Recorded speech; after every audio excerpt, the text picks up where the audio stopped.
Okay. Yeah, Teddy, 100%. Okay, so and this is just where now I'm just kind of repeating myself. This is where I asked Alex how to do this, and he's walking me through the process. And just to let y'all know, I usually have ChatGPT open at the same time, and I go back and forth between ChatGPT and Alex. If you have your own LLM model you use, feel free to do that. I just have a lot built up in ChatGPT, and so I use that one.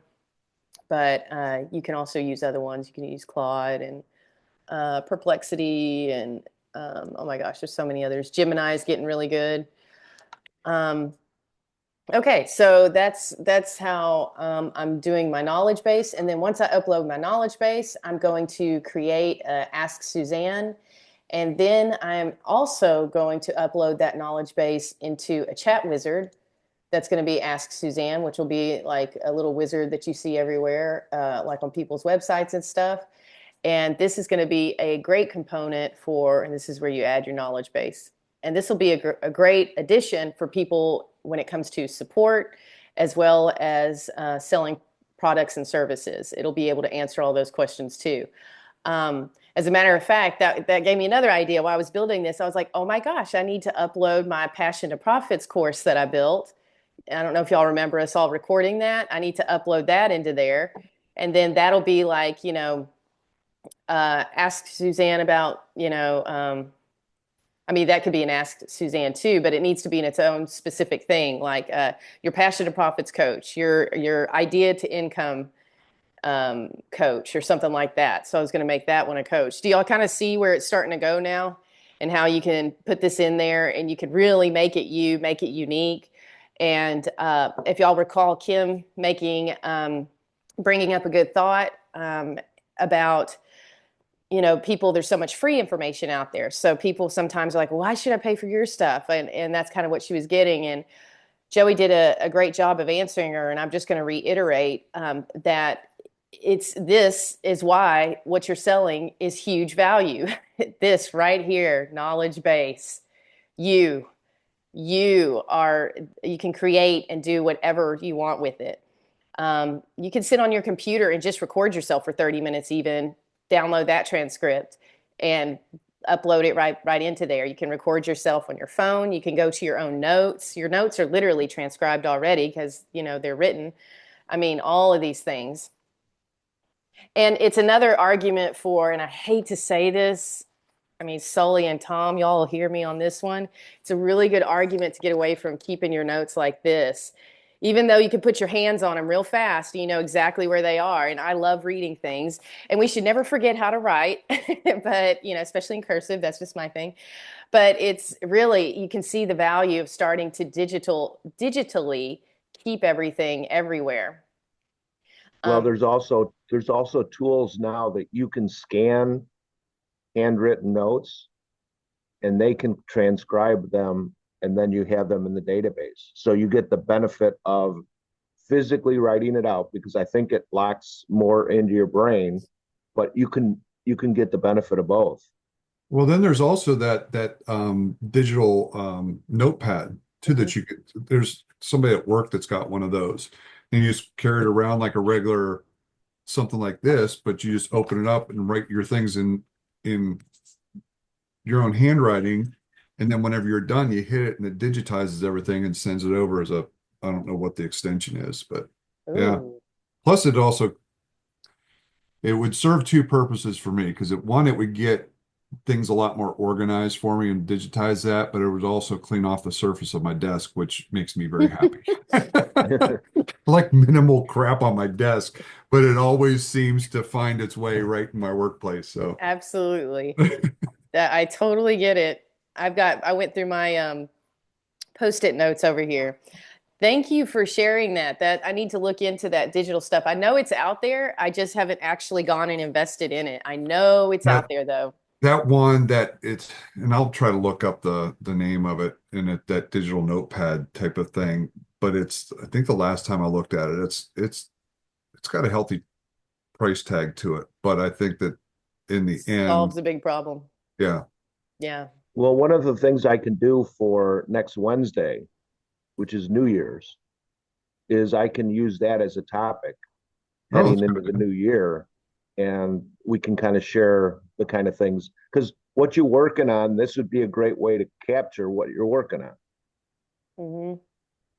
And now Absolutely. you integrate that with the AI, and it's going to organize your notes and your thoughts and that kind of stuff for you, and maybe even take those thoughts and ideas one step further and design plans to implement them. Hmm. I just bought a Absolutely. software um, that mind maps Hmm. almost anything. And so you can mind map a book, you can mind, and it'll give you the summary of everything. And I think it would do it for your own notes. So I may bring that. I haven't used it yet, but I may bring that as a piece to Wednesday. It's nice to have an idea of what specifically I want to cover, and that's as good a topic that I could think of moving forward. Yes. Okay. Bring it, Sully. Bring it. That would absolutely be helpful.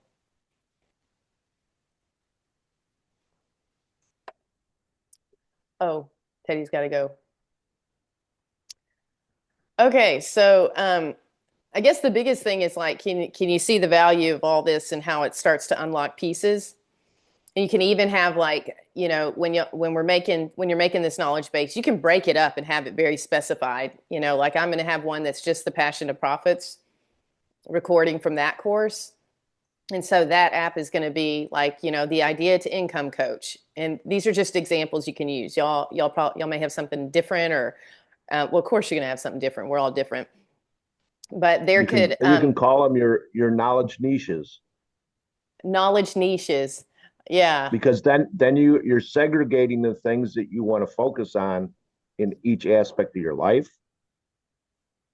And if you Yes. wanted to pull them together, you can pull them together. But I mean, it's nice to have organization that way, and I think that's something I've been searching for. So I think it would be a good thing.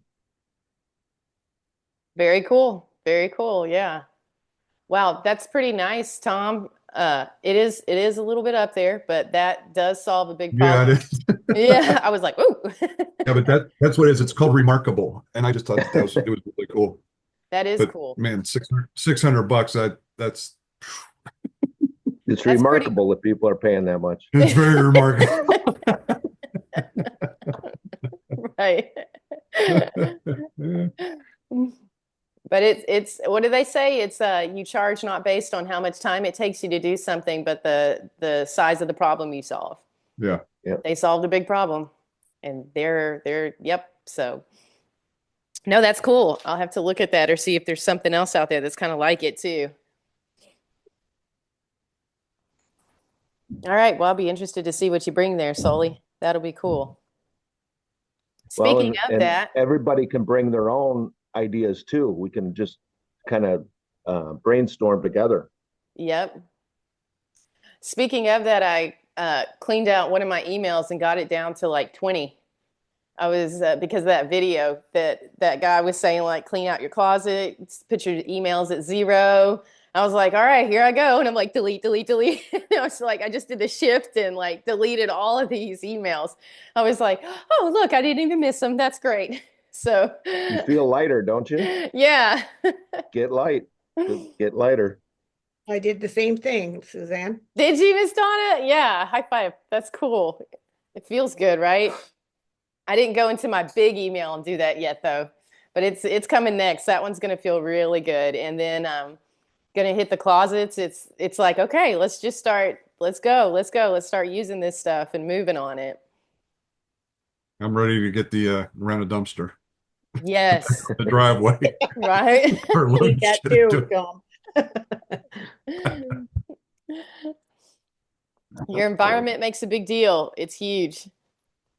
Joey watched a video yesterday, and it was just a little short video. It was pretty interesting about this girl who lives in Miami, and she was saying when you move to, and her hook was like, when you move to Miami, you get better looking, you make more money, you become more successful.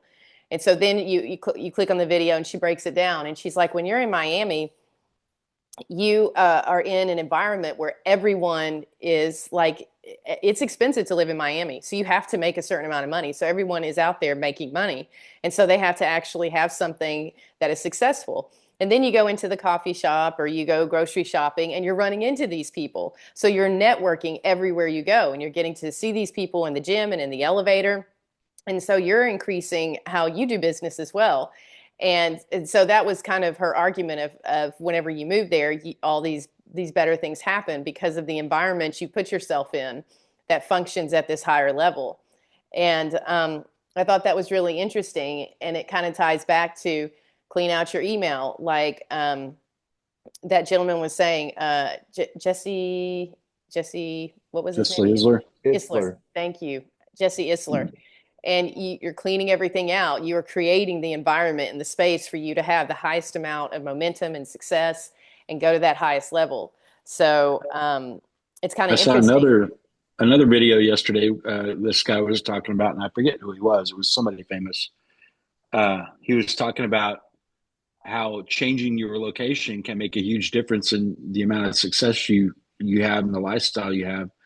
And he was talking about living someplace like moving to Thailand or something on your, making $5,000 a month in America compared to making $5,000 a month US dollars in Thailand, and how you live like a millionaire over there.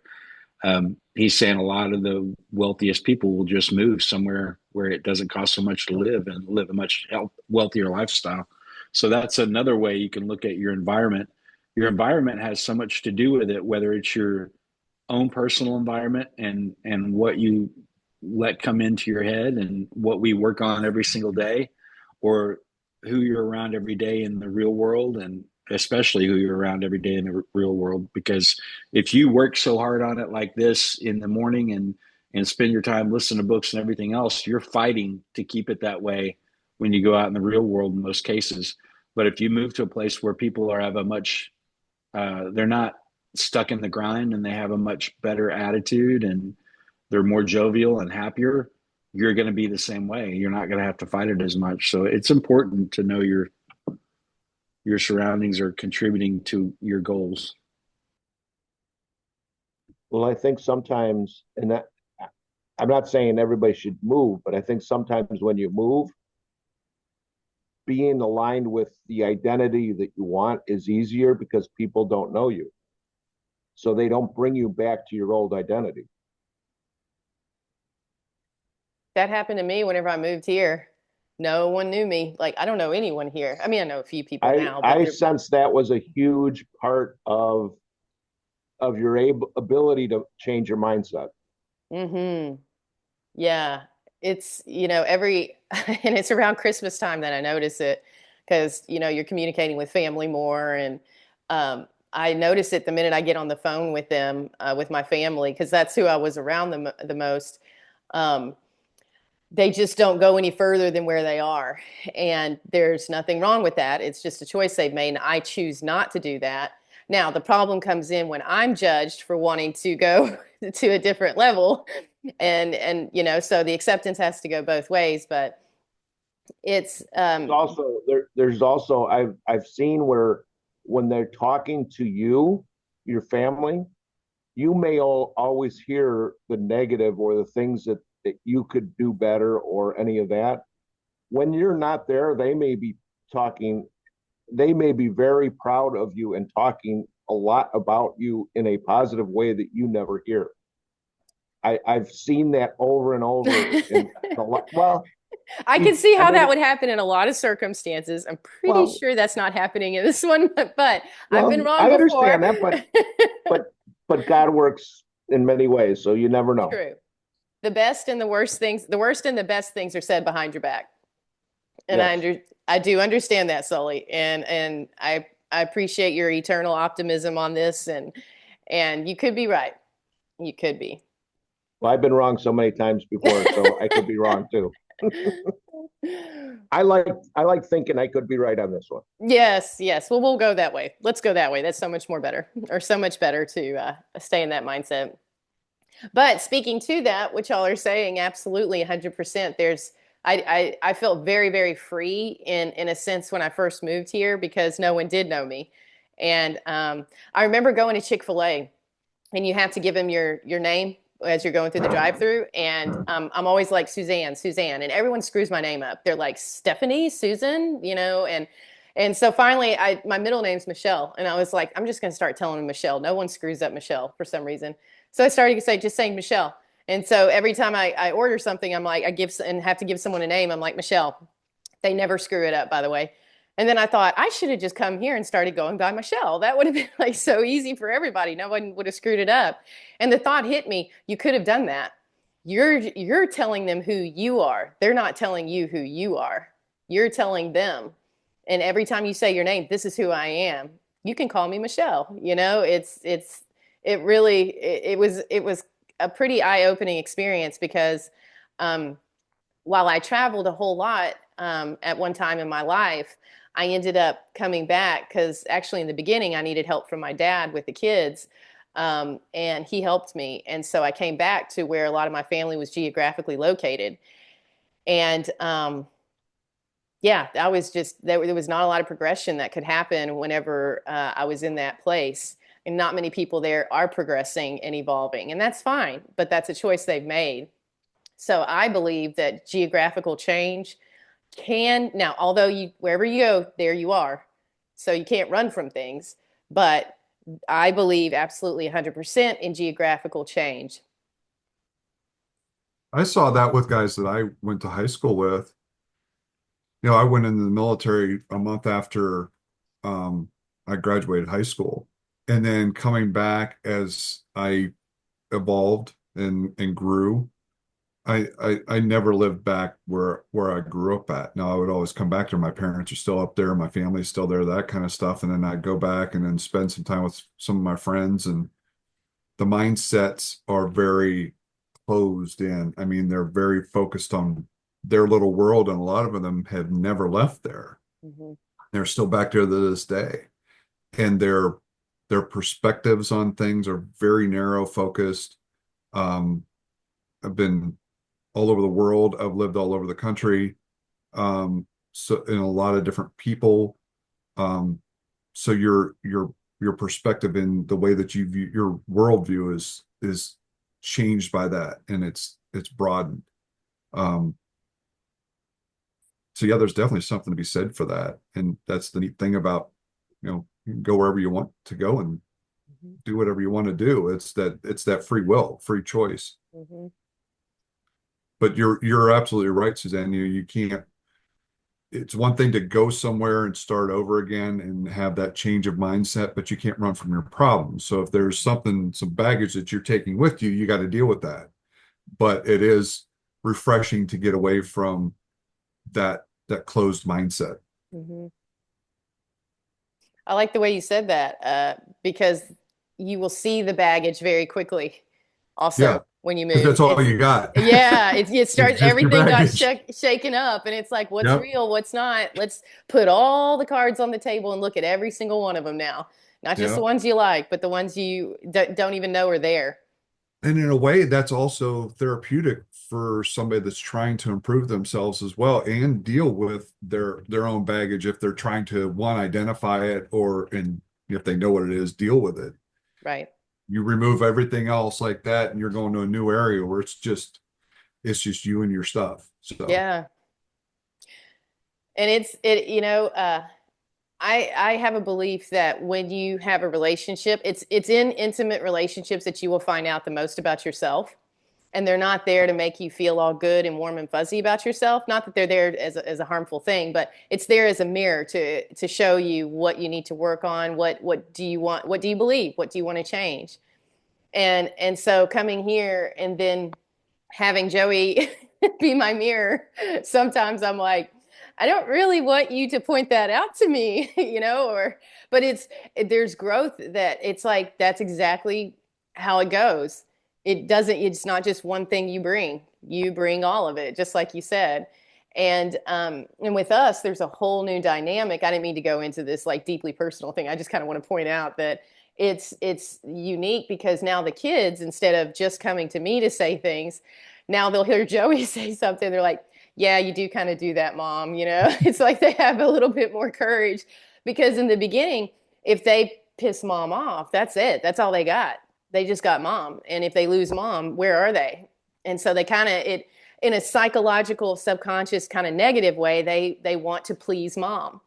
And it's hard for them to come out with the truth when they think I pissed mom off, how am I going to eat tomorrow? And I know that's not, they don't realize that's what's going on, but that's what's going on. And so now, Survival. Yeah. exactly.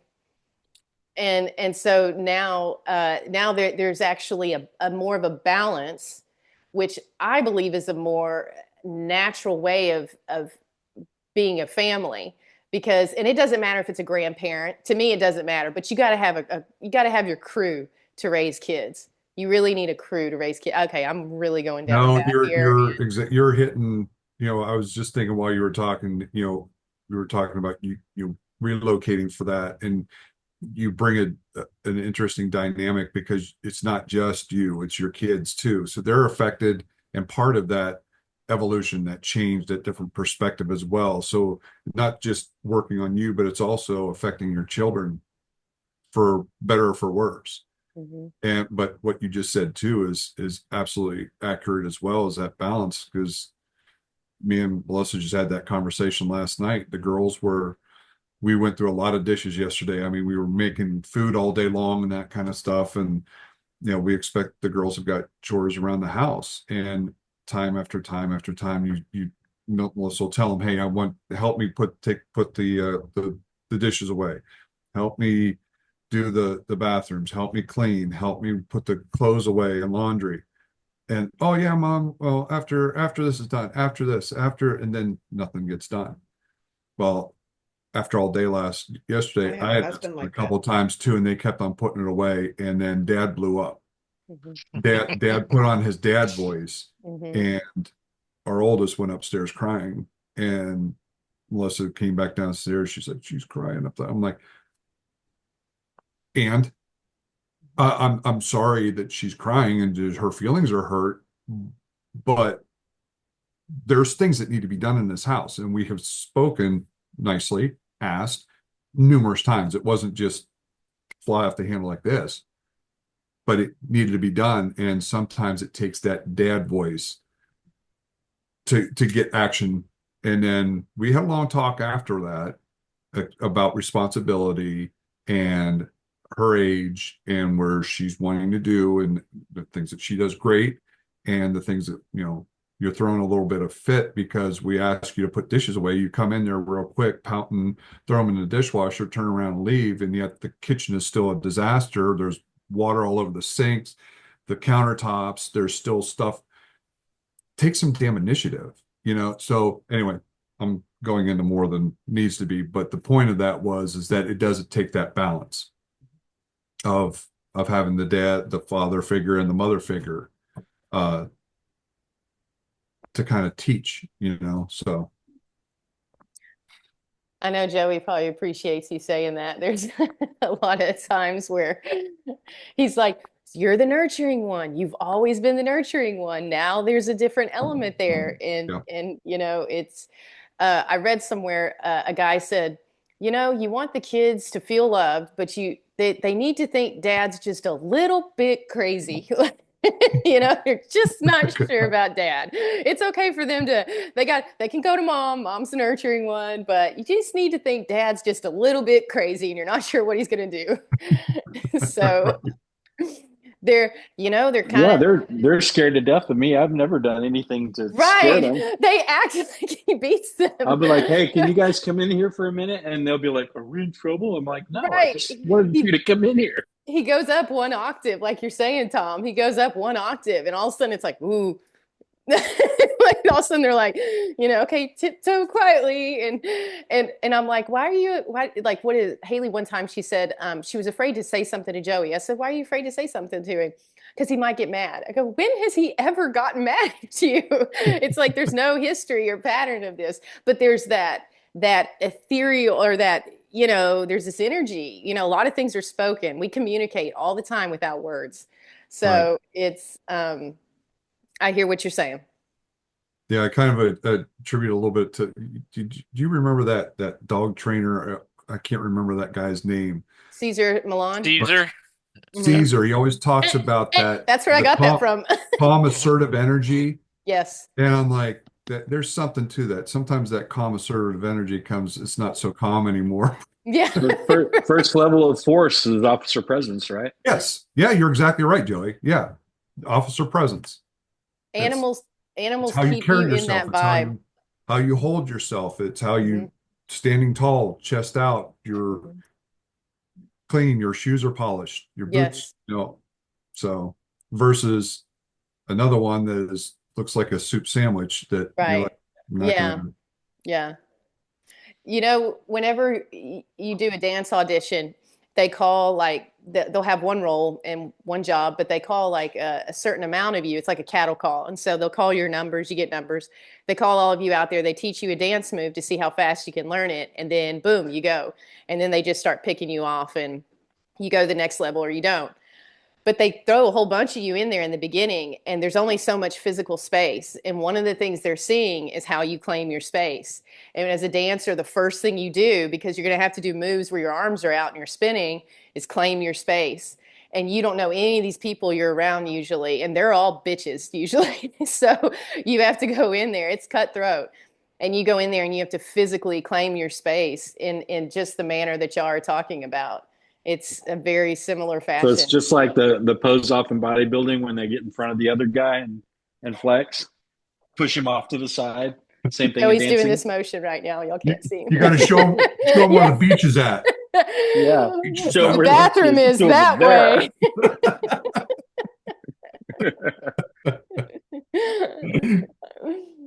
Oh, you need to be on camera for that one, babe. Hey, Randy, how you doing? Do you have a new car? Oh no, we didn't buy it yet. Okay. No, we're still deciding what we want to do. I think they were having car trouble. That's why I asked him that. Yeah. So Well, glad you're here. thanks. But I Yes. pop in for a minute here. Wait. Did you drive your POV on vacation? No, Or did you? POS. Oh, No. If your point of view, I'm taking my point of No, view and I'm driving home. it's a personal No, operating we vehicle. Oh, I'm we sorry. had the, Sorry.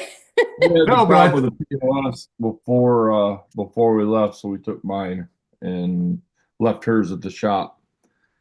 But it's one of those oil consumption cars, and it builds up all the shit inside on the valves, and then it breaks the valves, and we have a warranty on it, but trying to get them to pay for it, that's the other part of it, is they try to find a way out of it. And so we're just trying to figure out if we're gonna put a motor in it or if we're gonna buy another one. She really likes the car. What is it? It's an Audi Q7. Oh, yeah, those are nice. Those are pretty. But all of them have the problem on the 3.0 V6. They all do the same thing, and so it's a That's no good to know. Yeah, right. So I like Audis, but yeah, that's probably not a reason not to buy one. Well, I have a diesel, and it's got 182,000 on it, and it runs like a champ, and love it. And then she wanted one because she liked what I had, and the 3.0 was supposed to be the best motor in gasoline that you could get because they quit bringing the diesels over because of Dieselgate. Yeah. And so I would have bought another diesel even if it was older, but well, anyway, so we have it, and it's been a good car. She's put a lot of miles on it, and but it goes through a quart every 400 or 500 miles. Oh, Wow. wow. So, and I called the guy out on it when we bought it because I was like, a month later, I'm like, man, I put oil in this thing a lot, and he's like, no, I never had to do that. I says, oh, really? Yeah, that just happened tonight, asshole. Anyway, pardon the French. So Is the Germans is the tight tolerances. People make them put lots of oil in this. Yes. No, that's true though. My stepson's a mechanic up in Michigan. He has a repair shop, and like Chevy Equinoxes, whatever that motor that is, it says in the manual you'll go through like a quart a month, or every 3,000 miles it'll be down a quart. Wow. And most people do not check their oil. So he's putting new engines in because people burn them up because they're not checking the oil and they run them down. But it says it uses oil from General Motors. Wow. That's scary. Yeah. Well, it's like the old Harleys from the AMC era that if they weren't linking oil, there was something wrong with them. Yeah. Well, they've messed. I don't know. They messed with the oil ring system in them that, so when they go to check them, well, there's nothing wrong with that motor. It's got perfect compression. And the problem isn't the compression, it's bleeding by the oil ring. And I don't know, there's a way you can pickle them with this BG um, stuff that you can put in the cylinders and let it set for a couple days and then turn it over and get the oil rings back to at least some semblance of decency. But yeah, it's a thing. I've read a lot of forums in the last few days, and I've been checking on it. We've known it was kind of an issue for a long time, but we've just been kind of waiting to see if it would come in the warranty. And then our mechanic guy keeps telling us, "Yeah, the warranty company's going to tell you to piss up a rope." So, but, Well, sorry to hear that, Randy, but something good will come from this. oh, Something's no worries. clearing out so that something new and better can come in right at the start of the year. There you go. No worries. We're probably we've even talking about just buying a used motor and having it put in. It's cheaper than going and buying a new car. Because she owes money on it, and you got to take a bath on it because we bought it in the high, and now everything's kind of tanked as far as that goes. So, Hey, if you get it running good, down here in Florida, used cars are gone up a lot because of the hurricanes, and a lot of cars went through flooding, right? yep. So when a car gets flooded out, it's totaled, right? And so used cars are gone up. So maybe you got to drive her down to Florida and sell it when you get. You'll get. I mean, if she's upside down or anything. Yeah. My problem with it is that, to sell it to somebody, even trading it in, they gave us a pretty decent number. I mean, for trade in, you're never getting good money for it anyway. But you could trade it off to a dealership, and I still have a little bit of a heart problem with that because I already know it's got a problem, even though they gave us the money and it drove fine the day they drove it. On the way home, it did the same glitch over again, and it's going to be like, because it'll get to where it only runs on 4 of 6 cylinders, so can't really hardly pass that on to somebody without fixing it somehow. So, Oh, we understand that. in my opinion, Yep.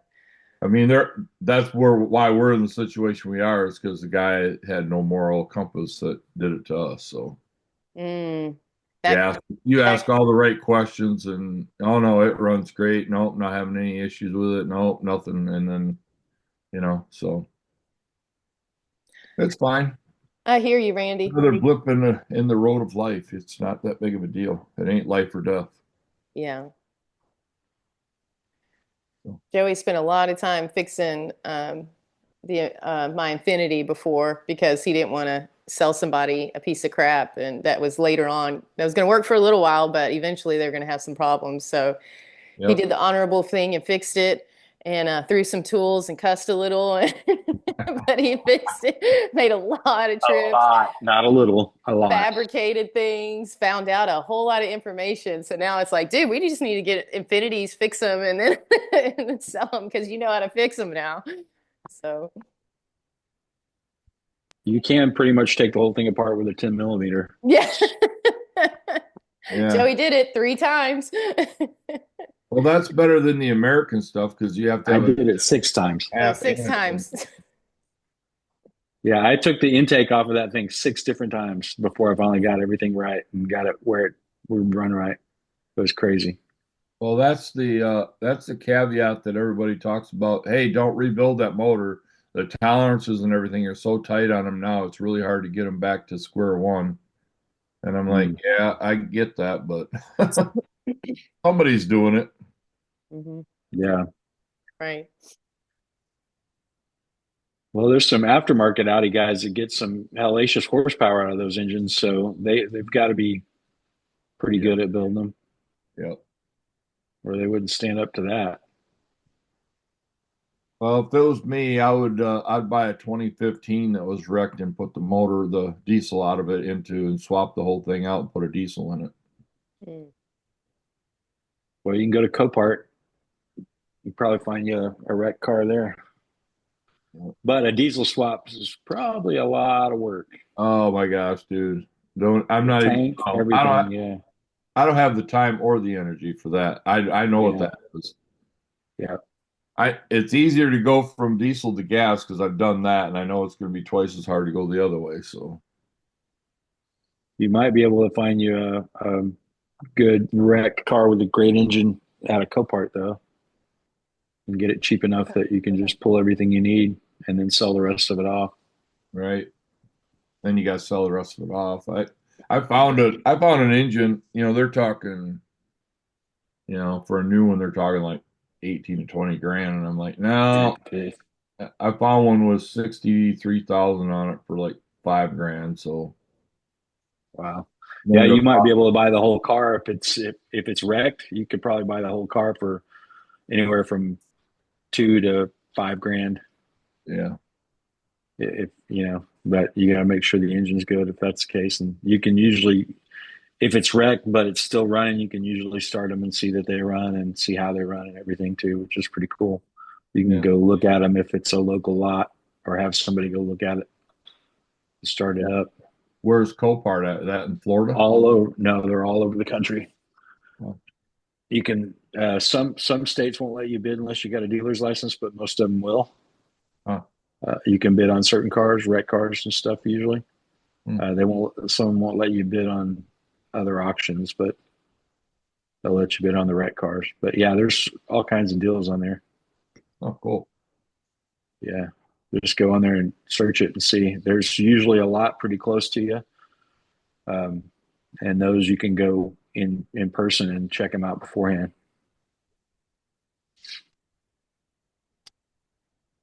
Interesting. Yeah. Yeah. There's a lot of YouTubers buy cars on Copart and rebuild them. They get some good deals on exotics and stuff there.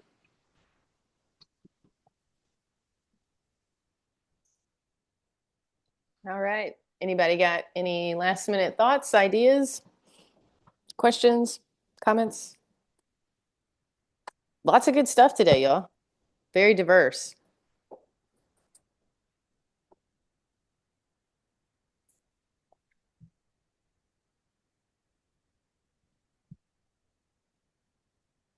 All right. Well, if nobody's got anything, I guess we will see everyone tomorrow. If anybody has any questions. I probably should have done this earlier. I think everyone on here. Let me stop recording real quick.